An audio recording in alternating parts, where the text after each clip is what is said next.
Hello guys, అందరికీ నమస్కారం. నా నెట్ ఛామ్ ఛానల్కి స్వాగతం. ఈరోజు మనం నెట్వర్కింగ్లో చాలా ముఖ్యమైనటువంటి 3 కాన్సెప్ట్స్ అయిన వ్లాన్, డిహెచ్సిపి మరియు రౌటర్ ఆన్ స్టిక్ గురించి పూర్తిగా తెలుసుకోబోతున్నాం. ముందుగా వ్లాన్ అంటే ఏంటో చూద్దాం. వ్లాన్ అంటే వర్చువల్ లోకల్ ఏరియా నెట్వర్క్. పేరు చెప్పినట్లే ఇది ఒక ఫిజికల్ స్విచ్ను లాజికల్గా వేరే నెట్వర్క్ లాగా విభజిస్తుంది. లెట్ ఎగ్జాంపుల్కి ఒక కంపెనీలో HR, sales, admin and finance అనే 4 డిపార్ట్మెంట్లు ఉన్నాయి. వాటిలో ఒక్కొక్క స్విచ్ అందరినీ కనెక్ట్ చేస్తుంది. ప్రతి డిపార్ట్మెంట్ ఒకదానితో ఒకటి నేరుగా కలవకుండా విడిగా ఉండాలి. అలాంటి సమయంలో ల్యాన్ను ఉపయోగిస్తాం. ల్యాన్ను ఉపయోగించడం వల్ల బ్రాడ్కాస్ట్ ట్రాఫిక్ తగ్గుతుంది, నెట్వర్క్ పర్ఫార్మెన్స్ పెరుగుతుంది, సెక్యూరిటీ కూడా పెరుగుతుంది. ఇంకా మనం నెట్వర్క్ని ఈజీగా మేనేజ్ చేయడం కూడా మనకి ఈజీగా ఉంటుంది. మనం ఇప్పుడు డిహెచ్సిపి గురించి మాట్లాడుకుందాం. డిహెచ్సిపి అంటే డైనమిక్ హోస్ట్ కాన్ఫిగరేషన్ ప్రోటోకాల్. జనరల్గా ప్రతి కంప్యూటర్కి IP address, subnet mask, default gateway, DNS server వంటి మామూలు డీటెయిల్స్ మనం మాన్యువల్గా ఇవ్వచ్చు. కానీ ఒక ఆఫీస్లో 100 లేదా 200, 300 కంప్యూటర్లు ఉంటాయి. ఒక్కొక్క దానికి మాన్యువల్గా కాన్ఫిగరేషన్ చేయాలంటే చాలా టైం పడుతుంది, పైగా చాలా కష్టం కూడా. అందుకే మనం డిహెచ్సిపి సర్వర్ ఆటోమేటిక్గా డివైస్కి ఐపీ అడ్రస్ మరియు మిగతా నెట్వర్క్ సెట్టింగ్స్ని కూడా అసైన్ చేస్తుంది. దీనివల్ల మనకు టైం సేవ్ అవుతుంది, హ్యూమన్ ఎర్రర్స్ కూడా తగ్గుతాయి, నెట్వర్క్ అడ్మినిస్ట్రేషన్ కూడా చాలా సులభంగా ఉంటుంది. మనం వ్లాన్ క్రియేట్ చేసినాక ఆ వ్లాన్స్ డిఫరెంట్ నెట్వర్క్స్ లాగా పనిచేస్తాయి. ఇప్పుడు వ్లాన్ 10లో ఉన్న ఒక కంప్యూటర్ వ్లాన్ 20లో ఉన్న కంప్యూటర్తో డైరెక్ట్గా మాట్లాడలేవు. వాటికి సపరేట్గా ఒక గేట్వే కావాలి. ఇలాంటి సమయంలో మనం ఇంటర్ వ్లాన్ కమ్యూనికేషన్ కోసం రౌటర్ అవసరం ఉంటుంది. ప్రతి వ్లాన్కి ప్రత్యేకమైన ఫిజికల్ ఇంటర్ఫేస్ యూజ్ చేయడం చాలా టైం పడుతుంది. పైగా మనం ఇక్కడ మల్టిపుల్ వ్లాన్స్ ఒకటే స్విచ్లో వాడుతున్నాం. సో దానికోసం మనం ఒకటే ఇంటర్ఫేస్ని మల్టిపుల్ సబ్ ఇంటర్ఫేసెస్గా క్రియేట్ చేస్తాం. దాన్నే మనం రౌటర్ ఆన్ స్టిక్ అని చెప్తాం.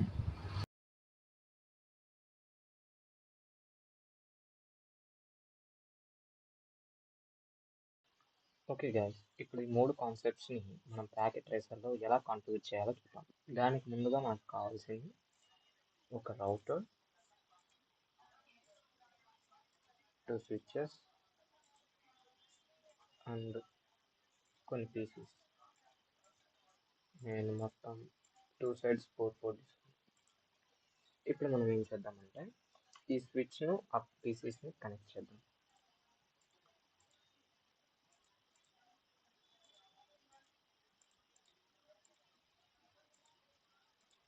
ఓకే, కనెక్ట్ చేసాం. మనం పోయిన వీడియోలో ఒక ల్యాన్ అంటే లోకల్ ఏరియా నెట్వర్క్, సేమ్ నెట్వర్క్ని ఎలా బిల్డ్ చేయాలో చూసుకున్నాం. ఇప్పుడు ల్యాన్ ఎలా సెటప్ చేయాలో చూద్దాం. దానికి ముందుగా మనం స్విచ్ ఓపెన్ చేసి CLI మోడ్లోకి తీసుకువెళ్ళి ఫస్ట్ ఎనేబుల్ చేసుకొని కాన్ఫిగరేషన్ పోర్ట్లోకి తీసుకురావాలి. ఇప్పుడు మనం కొన్ని వ్లాన్స్ని డిఫైన్ చేద్దాం. వ్లాన్ అంటే వర్చువల్ లోకల్ ఏరియా నెట్వర్క్. మనం ఒక స్విచ్ని మల్టిపుల్ వ్లాన్స్గా డిఫైన్ చేయొచ్చు, అంటే మల్టిపుల్ డిఫరెంట్ నెట్వర్క్స్గా డిఫరెన్షియేట్ చేయొచ్చు. ఇక్కడ వ్లాన్ 10 ఉంటుంది, దానికి ఒక నేమ్ 1 అని ఇస్తుంది. అలా నేను కొన్ని వ్లాన్స్ డిఫైన్ చేస్తున్నాను, వాటికి నేమ్స్ ఇస్తున్నాను.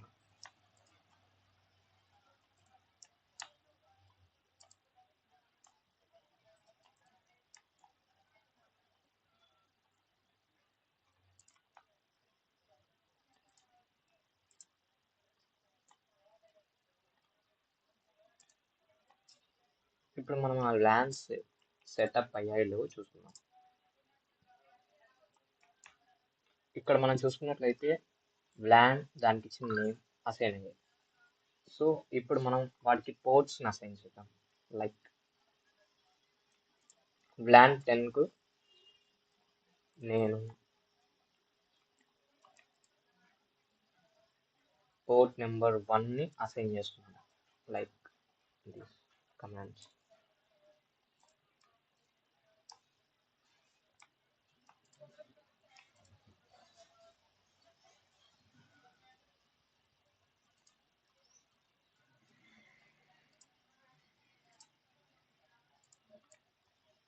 అలాగే మిగిలిన VLANs ని కూడా పోర్ట్ని అసైన్ చేద్దాం.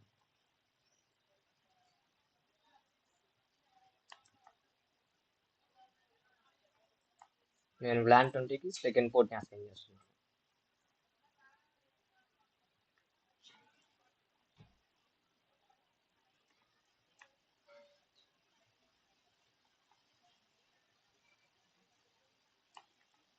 WLAN 30కి థర్డ్ పోర్ట్.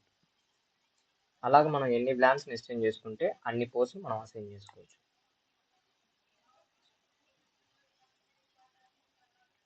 మనకి VLANs డిఫరెంట్ నెట్వర్క్స్ని క్రియేట్ చేయడానికి యూజ్ అవుతాయి.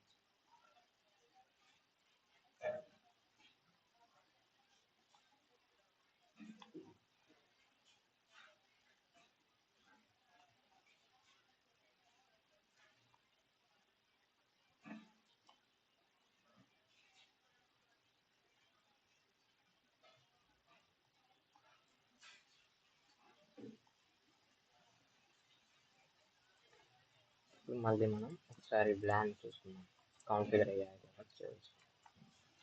ఇక్కడ మనం చూసుకుంటే WLAN 1కి వచ్చేసి పోర్ట్ నెంబర్ 1, WLAN 2కి పోర్ట్ నెంబర్ 2, అలా అప్ టు పోర్ట్ నెంబర్ 5 వరకు అసైన్ అయ్యింది. సో మనం ఈ స్విచ్ కాన్ఫిగరేషన్ కరెక్ట్గా చేసేసాం. సేమ్ ఇక్కడ ఏం చేసామో ఇక్కడ కూడా అలాగే చేద్దాం.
ఇక్కడ మనం చూసుకుంటే అప్ టు మనం 4 VLANsని డిఫైన్ చేస్తాం. ఓకే, ఇప్పుడు మనం ఏం చేద్దామంటే స్విచ్ టు స్విచ్ ఒక కేబుల్ని కనెక్ట్ చేద్దాం. దాన్ని ట్రంకింగ్ అని చెప్తాం. నేను ట్రంక్ని 24 పోర్ట్స్కి మాత్రం కనెక్ట్ చేస్తున్నాను. ఇక్కడ వాటిని కూడా మనం ఇక్కడ డిఫైన్ చేయాలి. int fi0/24 switch port mode trunk. ఇవి ఒక స్విచ్ నుంచి ఇంకో స్విచ్కి మధ్య కమ్యూనికేషన్ని ఎస్టాబ్లిష్ చేస్తాయి.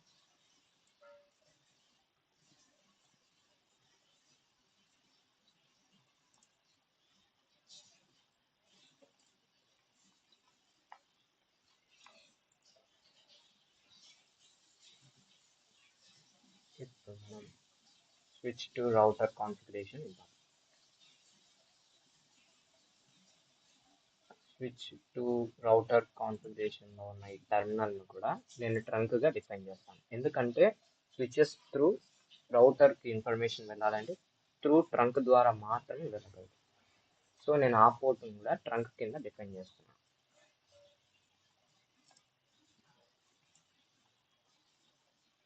ఇప్పుడు మనం ఆ ట్రంక్ ఇన్ఫర్మేషన్ చూడాలంటే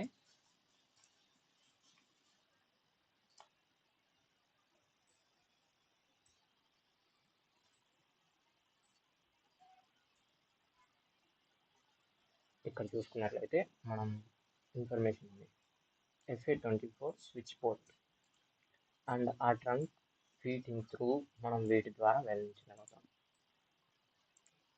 ఇప్పుడు మనం రౌటర్లో చేయాల్సిన కాన్ఫిగరేషన్ చూద్దాం.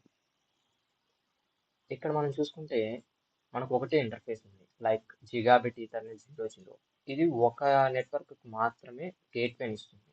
ఆ నెట్వే మనం మిగతా వాటికి ఇవ్వలేము. సో మనం మిగతా వాటికి ఇవ్వడం కోసం కొన్ని సబ్ ఇంటర్ఫేసెస్ని తయారు చేయాలి. లైక్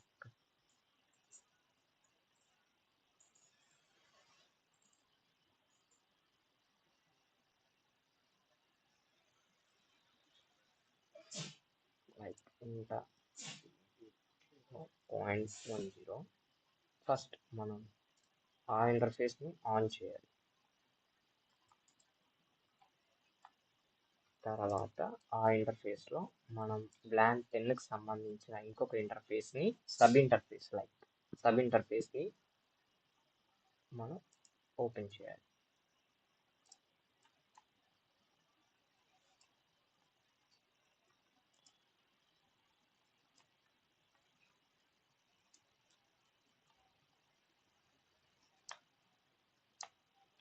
ఇలా మనం సబ్ ఇంటర్ఫేసెస్ని క్రియేట్ చేయాలి.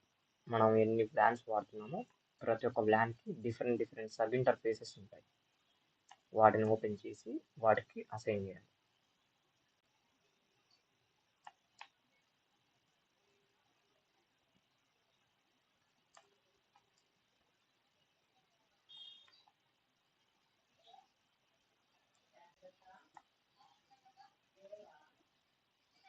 మనం ఇక్కడ సబ్ ఇంటర్ఫేసెస్ని క్రియేట్ చేసేసాం.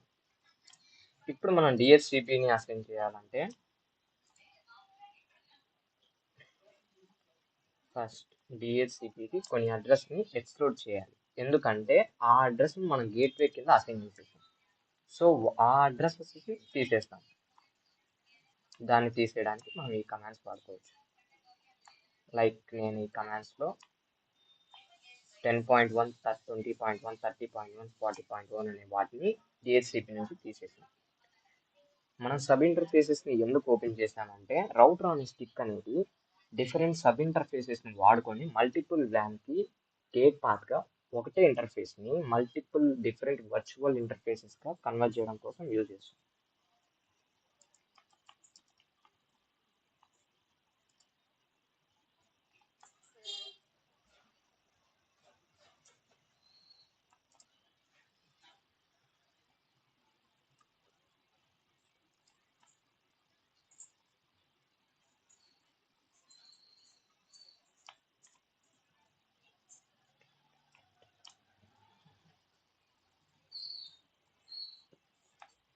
ఇప్పుడు మనం డిహెచ్సిపి సెకండ్కి నెట్వర్క్ని అసైన్ చేద్దాం.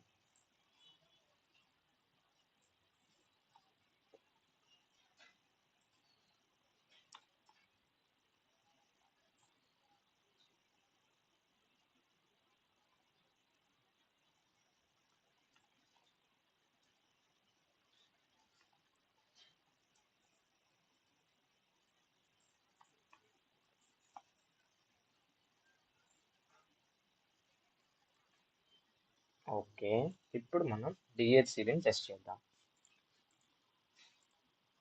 ఇక్కడ మనం చూసుకుంటే డిహెచ్సిపి వర్క్ అవుతుంది. అలాగే ఇక్కడ కూడా చెక్ చేద్దాం.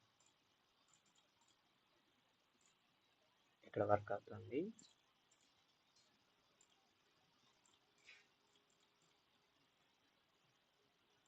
Yes, working.